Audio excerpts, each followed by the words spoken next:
د عمران خان یو چیلنج ورکړی دی. د عمران خان څه چیلنج ورکړی دا ویډیو تاسو مخکې ملګرو سره هم لازمي شیر کړئ. عمران خان صاحب د جیل لا څه چیلنج ورکړی دی. نو عمران خان صاحب صرف دا یو خبره کړې ده، ما د الیکشن نه 3 ورځې مخکې پرېږدي او زه کې یوه جلسه کوم. نو تاسو ما ټول د یو چیلنج دی، نو ما د خلک څه بله ډېر خلک راځي. نو ګرانو کتونکو دی خو له عمران خان پرېږده، دی له یو شیر افضل مروت هم نه کابو کېږي. نو شیر افضل مروت دی کابو نه کو، دا چې د عمران خان جلسه وکړي نو عمران خان مشکل له هغه به کابو کړي، دی له یو شیر افضل مروت هم نشي کابو کولی.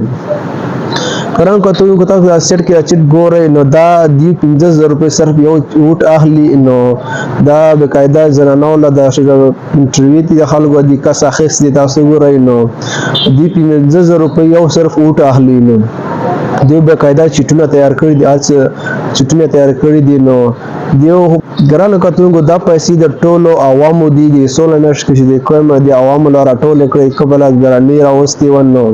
دا ټولې پیسې د عوامو دي او اوس په دې باندې ووټ اخلي د عوامو لا 15000 روپۍ یو ټیکټ ووټ اخلي. دی خپل ټیکټونه تیار کړي دي.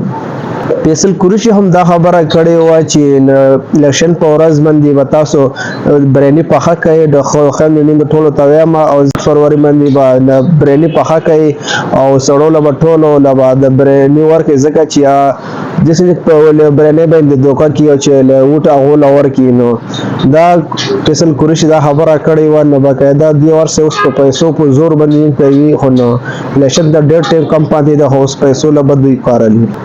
د عمران خان دا یو پیغام ورکړی و، نو زما د صرف الیکشن په 3 ورځې مخکې پرېږدي او زه یوه جلسه کوم، نو د عوامو دپاره صرف زه یو جلسه کوم. نو دا چیلنج ورکړی دی، زما جلسې څه بله خلک راځي، زما بیا دې جلسې صرف تاسو دومره خلک بیا راټول کړئ، برانې په زور یې مه راټولوئ، د هغه په زور یې مه راټولوئ. نو بل ګرانو کتونکو نواز شریف نن جلسه وه، نو چې هغه جلسه کې عوام خو دومره نور راغلي دي، آس په راوسوي او د آس په هغه ګډوله غوندې او دې باندې کې داسې طریقه باندې خلک راټول کړي وو. نو ډېر عجیبه کسان دي باندې خلکو له نه راځي، په زور یو باندې او بل طریقه له ګوري او عوام راټولوي.